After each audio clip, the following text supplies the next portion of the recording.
Hello my dear friend and my dear student, मेरे इस YouTube channel में आप सभी लोगों का स्वागत है। जैसा कि मैं इसमें आप लोगों को BA third year 6th semester से राजनीति विज्ञान विषय का प्रथम प्रश्न पत्र भारतीय राजनीतिक विचारक बता रहा हूं और भारतीय राजनीतिक विचारक के अंतर्गत यूनिट फर्स्ट से मनु में बता रहा हूं।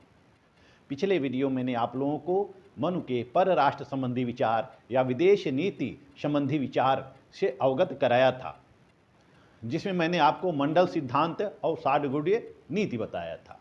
आज मैं आप लोगों को मनु के मंत्रिपरिषद संबंधी विचारों से अवगत कराऊंगा।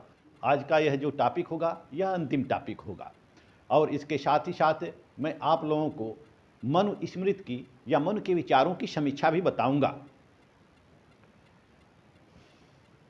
तो आइए चलते हैं विषय की ओर। मंत्रिपरिषद, काउंसिल ऑफ मिनिस्टर। मंत्री परिषद, मंत्रिपरिषद। चूंकि राजा के लिए अकेले कार्य करना असंभव है, कोई भी व्यक्ति अकेला कार्य नहीं कर सकता है। जैसा कि मनुस्मृति में लिखा है कि किसी भी व्यक्ति के लिए सरल कार्य भी अकेले संपादित करना दुष्कर है। किसी भी व्यक्ति के लिए सरल कार्य अकेले संपादित करना भी दुष्कर है, तो महान फल देने वाला राज्य कार्य और भी दुष्कर है। इसीलिए राजा को शासन कार्यों के लिए मंत्रिपरिषद बनानी चाहिए और मंत्रियों को नियुक्त करना चाहिए। तो राजा को अपना शासन कार्य संचालन करने के लिए मंत्रिपरिषद की नियुक्ति करनी चाहिए, मंत्रियों की नियुक्ति करना चाहिए और मंत्रियों को विभिन्न विभाग दिया जाना चाहिए। राजा पूरे राज्य का संचालन अकेले नहीं कर सकता है, इसके लिए उसके सहयोगियों की आवश्यकता होती है। तो मनुस्मृति में मंत्रिपरिषद का उल्लेख नहीं है, लेकिन मंत्रिपरिषद की जगह सचिवान शब्द का उल्लेख है। मंत्रिपरिषद की जगह क्या, कौन सा उल्लेख है, किस शब्द का उल्लेख है? सचिवान शब्द का उल्लेख है, यानी कि सचिव, सचिवान शब्द का उल्लेख होता है। और इसी सचिवान को हम आधुनिक रूप में मंत्रिपरिषद के रूप में जानते हैं। तो राजा के लिए मंत्रिपरिषद का होना आवश्यक है, क्योंकि राजा बिना मंत्रिपरिषद का कोई कार्य नहीं कर सकता है। राजा को अपने कार्यों में संचालन के लिए मंत्रियों की नियुक्ति की जानी चाहिए और मंत्रियों को विभिन्न विभाग दिया जाना चाहिए। राजा पूरे राज्य का संचालन अकेले संपादित नहीं कर सकता है, इसलिए मंत्रियों की अति आवश्यकता होती है। और राजा को अपने सचिवान में यानी कि मंत्रिपरिषद में गुणी व्यक्तियों को नियुक्त करना चाहिए। गुणी व्यक्तियों को नियुक्ति करना चाहिए, जो व्यक्ति गुणी हो। गुण कौन सा हो? जैसा कि मनुस्मृति में कहा गया है कि मंत्रिपरिषद के सदस्य के रूप में या मंत्री उसी व्यक्ति को बनाना चाहिए जो वंश क्रमागत हो। वंश क्रमागत हो यानी कि वंश क्रमागत का मतलब है जिसकी पीढ़ी दर पीढ़ी मंत्री के रूप में कार्य करती रही हो, उसको हम क्या करते हैं? वंश क्रमागत करते हैं। दूसरा, वह व्यक्ति शास्त्रों का ज्ञाता हो। वह शास्त्रों का ज्ञाता हो, सभी शास्त्र नहीं जानता हो, लेकिन कुछ शास्त्र तो वह जानता ही हो।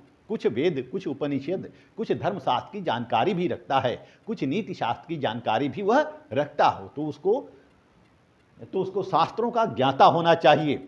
और तीसरा कि मंत्री परिषद में उसी व्यक्ति को नियुक्त किया जाना चाहिए जो शूरवीर हो, जो शूरवीर हो और शस्त्र चलाने वाला हो, जो शूरवीर हो और शस्त्र चलाने वाला हो, शस्त्र चलाने में निपुण हो।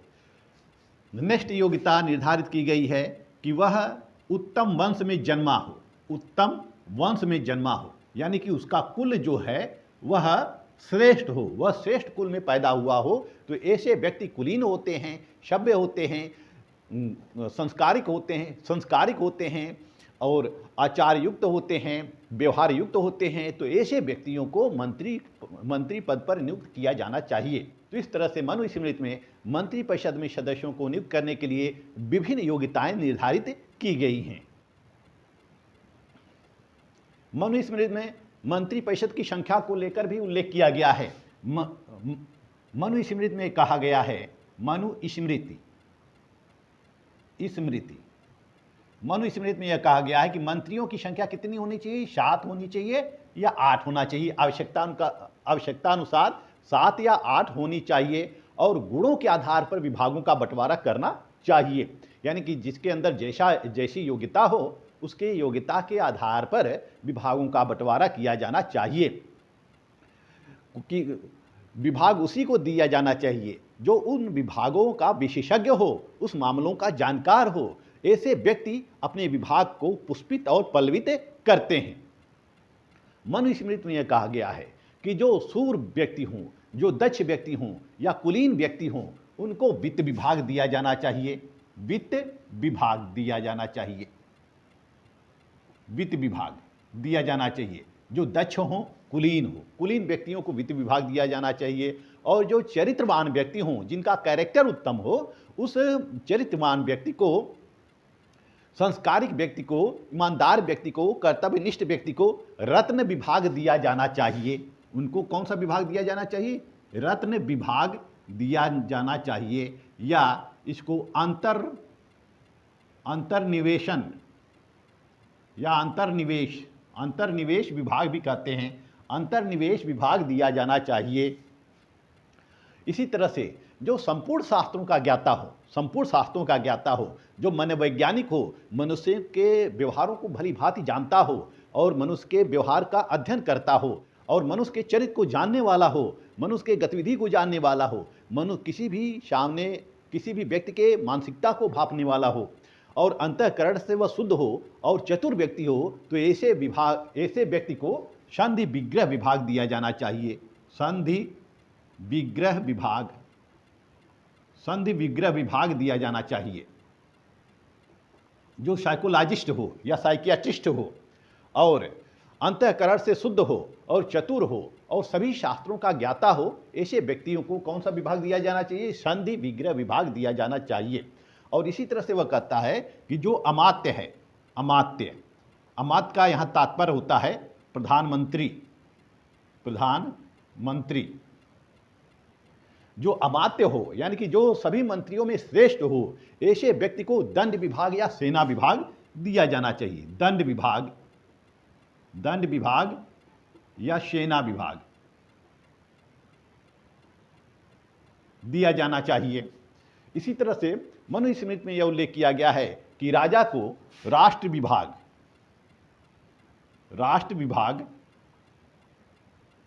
या कोष विभाग अपने पास रखना चाहिए। कोष विभाग ये किसके पास होना चाहिए? राजा के पास होना चाहिए। राजा को कोष विभाग अपने पास रखना चाहिए और राष्ट्र विभाग अपने पास रखना चाहिए, यानी कि राष्ट्रों के संबंध में जो भी विषय हों, उन सारे विषयों को अपने पास रखना चाहिए। इसी तरह से मनुस्मृति में कहा गया है कि राजा को धर्माधियुक्त ब्राह्मण को महामंत्री बनाना चाहिए। धर्माधियुक्त ब्राह्मण को महामंत्री बनाना चाहिए और इस महामंत्री के परामर्श के अनुसार ही विभिन्न मंत्रियों की नियुक्ति की जानी चाहिए। विभिन्न राज्य के पदाधिकारियों की नियुक्ति की जानी चाहिए, विभिन्न कर्मचारियों की नियुक्ति की जानी चाहिए, क्योंकि ये जो धर्माधियुक्त ब्राह्मण होता है यह सर्वश्रेष्ठ ज्ञानी होता है, यह सभी शास्त्रों का ज्ञाता होता है, धर्म शास्त्रों का ज्ञाता होता है। तो ऐसे विद्वान व्यक्ति से परामर्श करके ही राजा को अधिकारियों की नियुक्ति करनी चाहिए। तो इस तरह से मनुस्मृति में मंत्रिपरिषद की रचना की गई है। राजा के लिए मंत्रिपरिषद को आवश्यक बताया गया है कि मंत्रिपरिषद के बिना राजा कोई कार्य नहीं कर सकता है। और मनुस्मृति में मंत्रिपरिषद के जगह सचिवान शब्द का उल्लेख किया गया है। अब मंत्रियों की नियुक्ति तो हो जाती है राजा के द्वारा। अब मनुस्मृति में यह भी उल्लेख है कि राजा को बैठक कब करना चाहिए, कहाँ करना चाहिए, कैसे करना चाहिए। यानी कि जो बैठक होती है कैबिनेट की मीटिंग, जैसे वर्तमान में हम देखते हैं कैबिनेट की मीटिंग होती है, तो कैबिनेट की मीटिंग में क्या चर्चा होती है कोई नहीं जानता है। जब उसको सार्वजनिक किया जाता है तभी लोग जानते हैं, अन्यथा कोई नहीं जानता है। इसी तरह से मनुस्मृति में भी मंत्रिपरिषद के कार्रवाई को लेकर या चर्चा को लेकर उल्लेख किया गया है। मनुस्मृति में यह कहा गया है कि जिस राजा के मंत्र को दूसरा कोई नहीं जान सकता, ऐसे राजा कोषहीन होने पर संपूर्ण पृथ्वी का भोग करता है। ऐसा राजा कोषहीन होने पर भी संपूर्ण पृथ्वी का भोग करता हो। यानी कि राजा को अपनी गोपनीयता भंग नहीं करनी चाहिए, अपनी बातें लोगों को नहीं बतानी चाहिए। इसी तरह से जब मंत्रियों की बैठक होती है, जब मंत्रियों की बैठक हो तो उस बैठक में क्या निर्णय लिए गए हैं, कौन सी कार्रवाई सुनिश्चित की गई है, इसकी जानकारी आम लोगों को नहीं होनी चाहिए। जब इसका क्रियान्वयन हो तभी लोगों को जानकारी हो। महत्वपूर्ण बातों को लोगों को नहीं बतानी चाहिए, और राजा को अपनी चाल भी लोगों को नहीं बतानी चाहिए। राजा को क्या करना है, क्या नहीं करना है, इसकी जानकारी भी लोगों को नहीं देनी चाहिए। यदि कोई राजा अपने कार्यों की संपूर्ण जानकारी या अपने चाल की संपूर्ण जानकारी लोगों को दे देता है तो ऐसा राजा असफल हो जाता है। ऐसा मनुस्मृति में वर्णन किया गया है। राजा जो अपनी बैठक करे, अपनी मीटिंग करे, यानी कि मंत्रणा करे, वह मंत्रणा कहाँ होनी चाहिए? गोपनीय स्थान पर होनी चाहिए, सीक्रेट प्लेस पे होनी चाहिए। गोपनीय स्थान पर राजा की मंत्रणा होनी चाहिए, गोपनीय स्थान पर। ऐसा स्थान होना चाहिए जहाँ कोई व्यक्ति पहुँच न सके, जहाँ कोई व्यक्ति पहुँच न सके।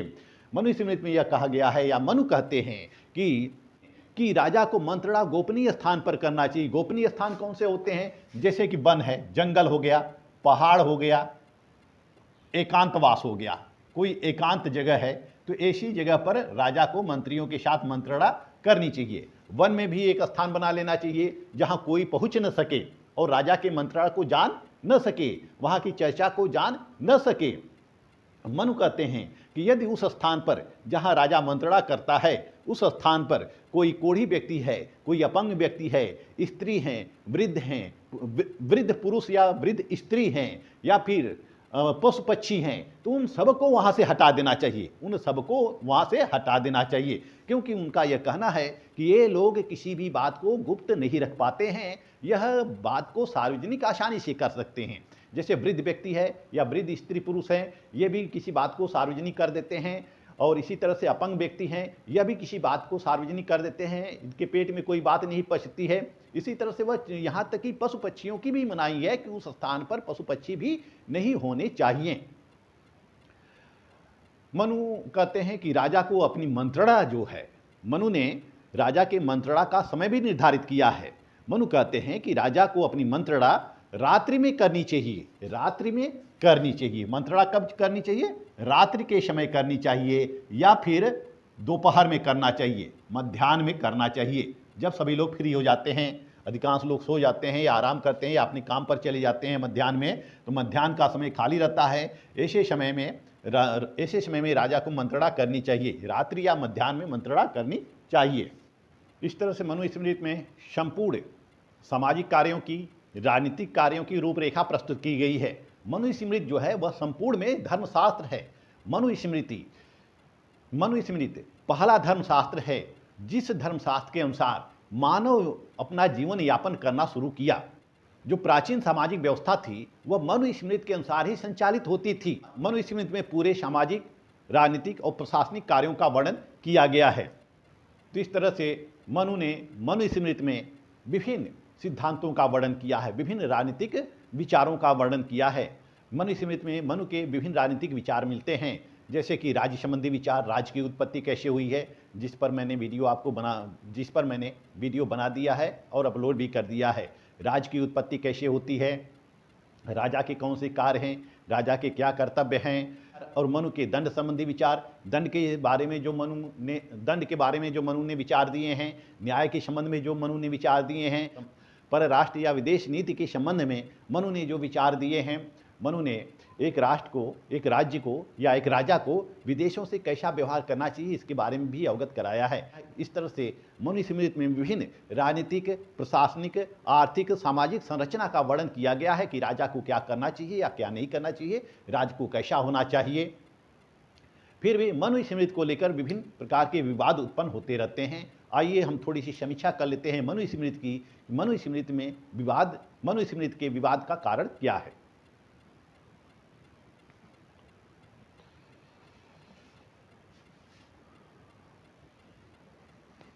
मैंने आप लोगों को मनुस्मृति के परिचय के बारे में अपने प्रथम लेक्चर में बताया था। मनुस्मृति हमेशा विवादों में रही है। मनुस्मृति हमेशा विवादों में रही है। कभी ब्राह्मणों को लेकर इसमें विवाद उत्पन्न होता रहा है, कभी ब्राह्मण को लेकर विवाद उत्पन्न होता रहा है, कभी शूद्रों को लेकर विवाद उत्पन्न होता रहा है, कभी महिलाओं को लेकर विवाद उत्पन्न होता रहा है, ये तीन कारण, और एक चौथा कारण है जाति व्यवस्था को लेकर विवाद उत्पन्न होता रहा है। ये 4 कारण हैं मनुस्मृति के विवाद के। यह 4 कारण हैं मनुस्मृति के विवाद के: ब्राह्मण, शूद्र, महिला और जाति व्यवस्था। इन चारों के कारण ही मनुस्मृति पर अनेक आक्षेप किए जाते रहे हैं। वैसे मनुस्मृति जो है यह हिंदू धर्मशास्त्र है, यह पहला हिंदू धर्मशास्त्र है, यह मानव जाति का पहला प्राचीन ग्रंथ है। इसका अंग्रेजी अनुवाद ब्रिटिश फिलॉजिस्ट सर विलियम जोन्स के द्वारा, ब्रिटिश फिलॉजिस्ट सर विलियम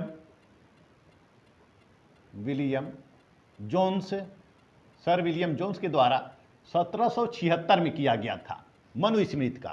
मनुस्मृति का अंग्रेजी अनुवाद किसके द्वारा किया गया था? सर विलियम जोन्स के द्वारा 1776 में किया गया था। और उस समय ब्रिटिश ईस्ट इंडिया कंपनी का शासन था, भारत में ब्रिटिश ईस्ट इंडिया कंपनी का शासन था। और इसी मनुस्मृति को आधार मानकर ब्रिटिश ईस्ट इंडिया कंपनी ने कानून बनाए।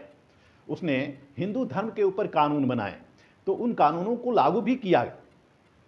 जैसा कि हम जानते हैं कि मनुस्मृति में कुल 12 अध्याय हैं। कितने अध्याय हैं? 12 अध्याय हैं और 2684 श्लोक हैं। 2684 श्लोक है।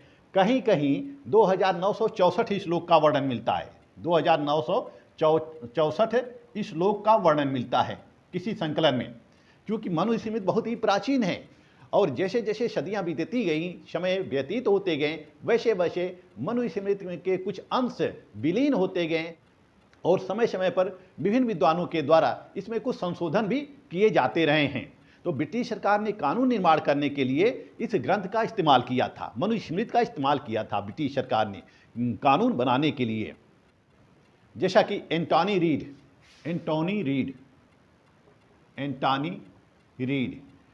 रीड कहते हैं कि मनुस्मृति का प्रभाव वर्मा, थाईलैंड, जावा, बाली आदि में परिलक्षित होता है। वर्मा, जावा, बाली, थाईलैंड आदि में मनुस्मृति का बड़ा ही आदर था। यानी कि मनुस्मृति का प्रभाव भारत में ही नहीं, भारत के बाहर भी था। मनुस्मृति का प्रभाव भारत के बाहर विभिन्न जो देश थे उन देशों में भी मनुस्मृति का प्रभाव परिलक्षित होता है। इसी तरह से Louis जैकोलिएट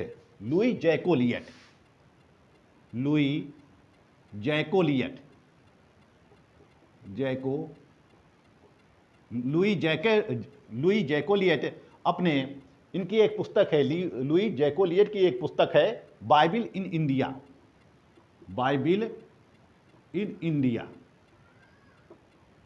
Louis Jacolliot Bible in India में कहते हैं कि मनुस्मृति ही वह आधारशिला है जिसके ऊपर मिस्र, पर्शियन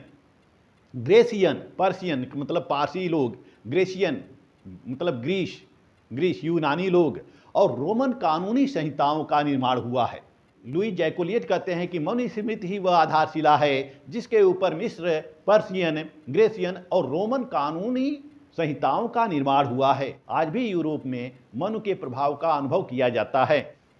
इसी तरह से मनुस्मृति का समर्थन करते हुए मैक्स मूलर, मनुस्मृति का विभिन्न विद्वानों के द्वारा, विभिन्न पाश्चात्य विद्वानों के द्वारा समर्थन किया गया है। जैसे कि मैक्स मूलर हैं, ए मैकडेहल हैं, ए.वी. कीथ हैं, पी. थॉमस हैं, लुईस रैने हैं आदि पाश्चात्य लेखकों ने मनुस्मृति की तुलना धर्मशास्त्र से की है और इसको मनुस्मृति को लॉ बुक भी माना है। लॉ बुक एक कानूनी संहिता भी माना है मनुस्मृति को, क्योंकि पूरे विश्व में सबसे प्राचीन ग्रंथ जो है यह मनुस्मृति ही है।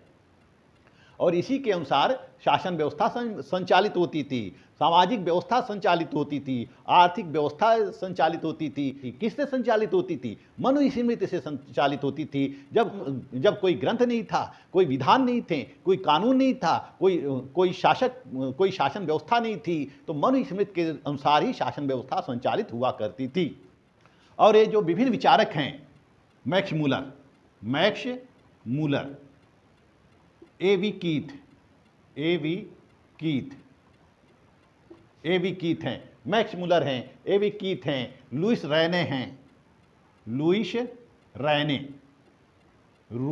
रैने हैं इत्यादि पाश्चात्य लेखकों ने मनुस्मृति के विधान को सार्वभौम, सार्वजनीन तथा लोक कल्याणकारी माना है। इसी तरह से एक पाश्चात्य लेखक हैं, विचारक हैं, फिलासफर हैं, फ्रेडरिक नीत्शे। फ्रेडरिक नीत्शे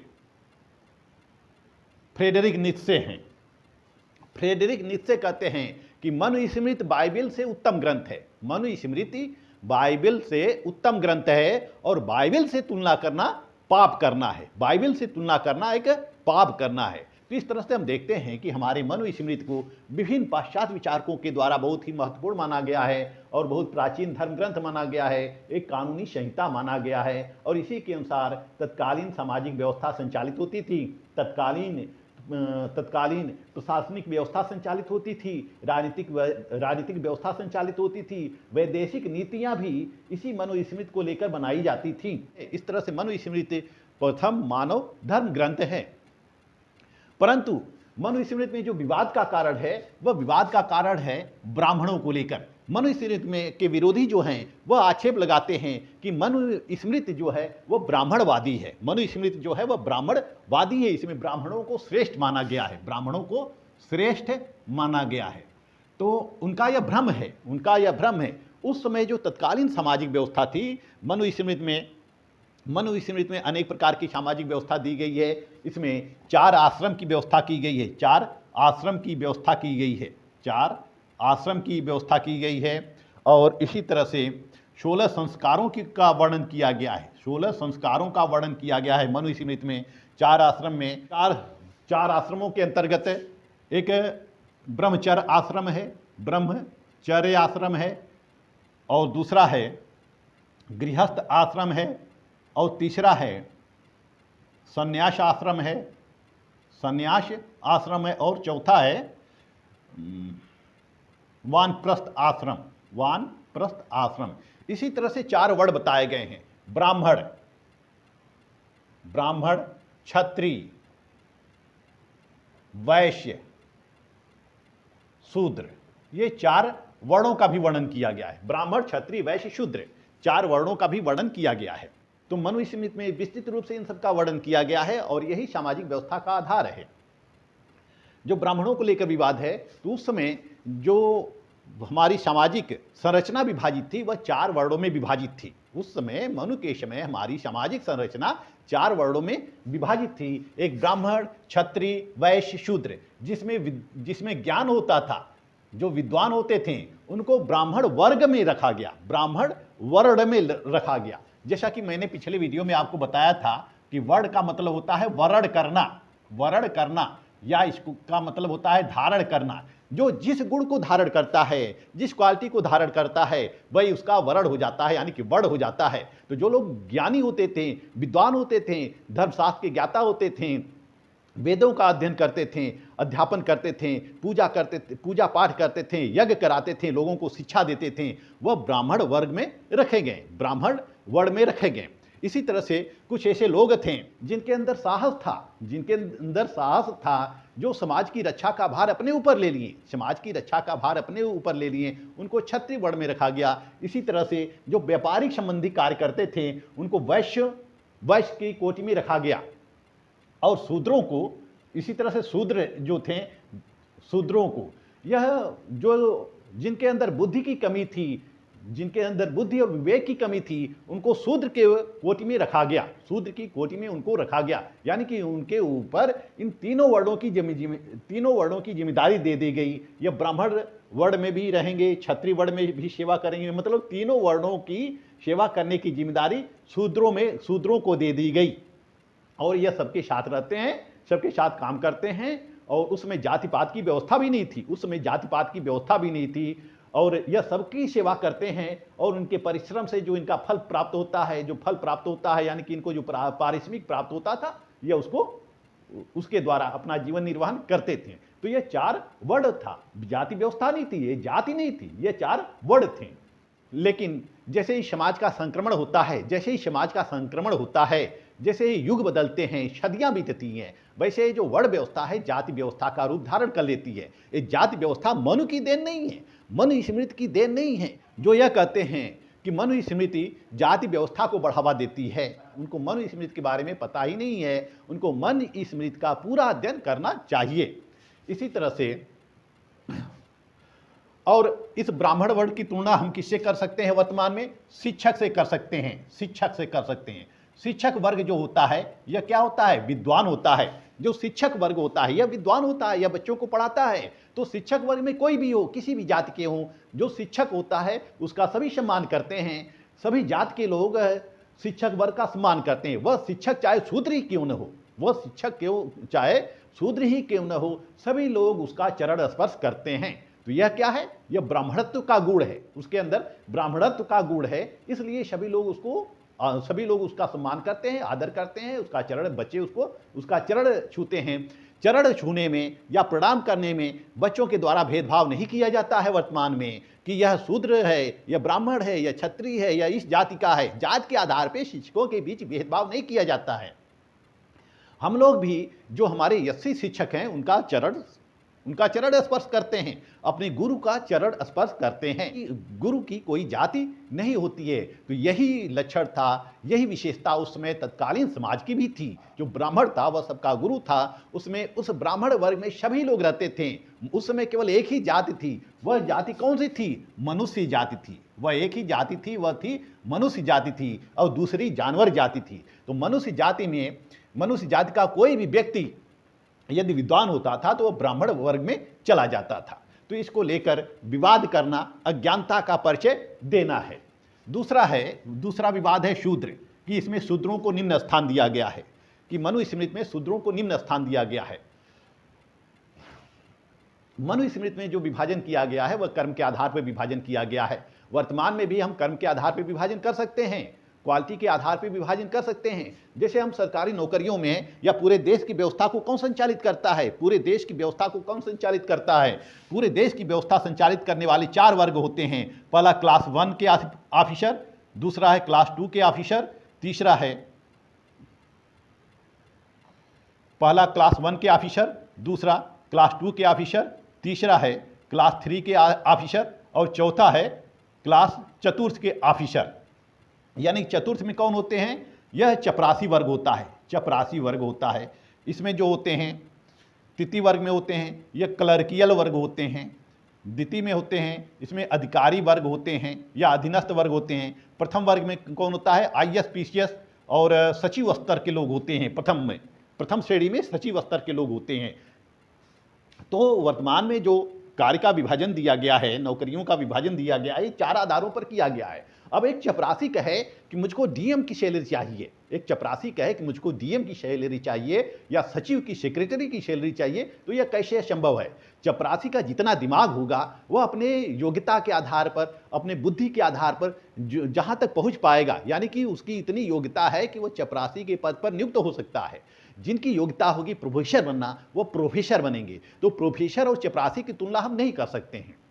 इसी तरह से मनुस्मृति में भी कार्यों की प्रकृति के आधार पर 4 विभाजन किया गया था। मनुस्मृति में कार्यों की प्रकृति के आधार पर 4 विभाजन किया गया था।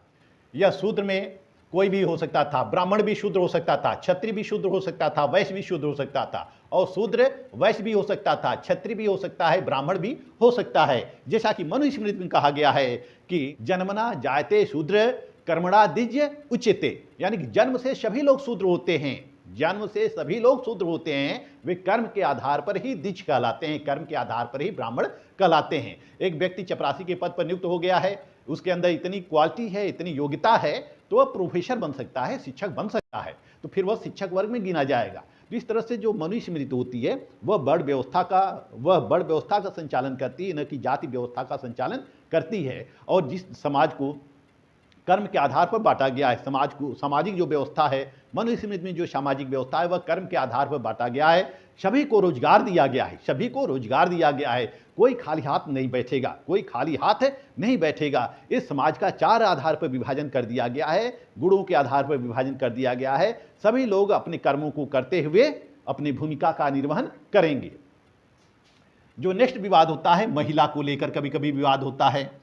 मनुस्मृति में यह कहा गया है कि एक महिला बचपन में अपने पिता के अधीन, अपने युवावस्था में पति के अधीन और वृद्धावस्था में और वृद्धावस्था में पुत्र के अधीन रहना चाहिए। तो इसमें कुछ नारीवादी चिंतक हैं, वह इसको लेकर विवाद करते हैं, महिलाओं को लेकर विवाद करते हैं कि मनुस्मृति में महिलाओं को निम्न स्थिति प्रदान की गई है। लेकिन वह भूल जाते हैं कि मनुस्मृति में यह भी कहा गया है, यत्र नार्यस्तु पूज्यन्ते रमन्ते तत देवता यतो तास्तु न पूज्यन्ते सर्वास्त्रता फला क्रिया। यानी कि जहाँ नारियों की पूजा होती है वहाँ देवता निवास करते हैं, जहाँ नारियों की पूजा होती है वहाँ देवता निवास करते हैं, जहाँ नारियों की पूजा नहीं होती है वहाँ सारे कार्य निष्फल हो जाते हैं। यह भी शब्द मनुस्मृति में कहे गए हैं। मनुस्मृति में नारियों को पूज्य माना गया है, नारियों को देवी स्वरूप माना गया है। लेकिन नारियों का संरक्षण करने के लिए वह पुरुष कहीं उसके पिता के रूप में है, कहीं वह पुरुष जो है वह संरक्षक जो है, महिलाओं का संरक्षक है, वह संरक्षक कहीं पिता के रूप में है, कहीं पति के रूप में है, कहीं पुत्र के रूप में समाहित कर दिया गया है। यानी कि महिलाओं के संरक्षण करने के लिए, उनकी सुरक्षा करने के लिए एक जिम्मेदारी दे दी गई है। इसीलिए मनुस्मृति में कहा गया है कि बचपन में पिता के संरक्षण में रहना चाहिए और युवावस्था में पति के अधीन रहना चाहिए, पति के संरक्षण में रहना चाहिए, और वृद्धावस्था में पुत्र के संरक्षण में रहना चाहिए, क्योंकि यही लोग उसकी रक्षा कर सकते हैं। दूसरा उसकी रक्षा नहीं कर सकता है। वहीं जाति व्यवस्था को लेकर भी विवाद उत्पन्न है कि मनुस्मृति में जाति व्यवस्था दी गई है, लेकिन मनुस्मृति में जाति व्यवस्था नहीं दी गई है, बल्कि मनुस्मृति के बाद का जो काल आता है, समय समय पर कुछ संशोधन होते गए। मनुस्मृति में समय समय पर समाज का संक्रमण होता गया और संक्रमण होते होते यह वर्ण व्यवस्था जाति व्यवस्था में रूपांतरित हो जाती है। जाति व्यवस्था मनुष्य की देन नहीं, जाति व्यवस्था हम मनुष्यों की देन है। यह जाति व्यवस्था मध्य युग की देन है। और एक बात से और आपको अवगत कराना चाहूँगा कि B.R. अम्बेडकर जो भारत के संविधान के जनक कहे जाते हैं, उन्होंने मनुस्मृति को 25 दिसंबर 1927 को जला दिया था। 25 दिसंबर 1927 को जला दिया था। जलाने का कारण यह था कि अम्बेडकर ने कहा था कि यह जाति व्यवस्था का घोतक है, यह जाति व्यवस्था का आधार प्रस्तुत करती है। मनुस्मृति जाति व्यवस्था का आधार प्रस्तुत करती है। जबकि महात्मा गांधी ने मनुस्मृति का समर्थन किया। महात्मा गांधी कहते हैं कि जो लोग मनुस्मृति पर आक्षेप करते हैं वह मनुस्मृति के बारे में कुछ भी नहीं जानते। अगर मनुस्मृति को जानना है तो मनुस्मृति को पूरा पढ़ें। उसके कुछ अंश को लेकर भ्रांतियां जो उत्पन्न हो गई हैं, उन भ्रांतियों को दूर करने के लिए हमें पूरी मनुस्मृति पढ़नी होगी। महात्मा गांधी कहते हैं कि मनुस्मृति अपने आप में संपूर्ण मानव शास्त्र है। इसमें विभिन्न सामाजिक व्यवस्थाएं दी गई हैं। सामाजिक व्यवस्था संचालित करने का जितना सर्वोत्तम विकल्प मनुस्मृति में दिया गया है, उतना सर्वोत्तम विकल्प उसके बाद के किसी भी शास्त्र में नहीं दिया गया है। तो मनुस्मृति को लेकर विभिन्न विवाद भी हैं। थोड़ा बहुत मैंने आपको बताया, जितनी मुझको जानकारी थी या जितना मेरा अध्ययन था, उस अध्ययन के द्वारा मैंने विभिन्न विवादों को या विभिन्न तथ्यों को आपको अवगत कराया। इस वीडियो में मनुस्मृति समाप्त होता है और अब नेक्स्ट वीडियो मेरा आएगा कौटिल्य पर। मेरा वीडियो आपको अच्छा लगे तो मेरे चैनल को लाइक, सब्सक्राइब और शेयर करते रहिए। मिलते हैं नेक्स्ट वीडियो में, तब तक के लिए धन्यवाद।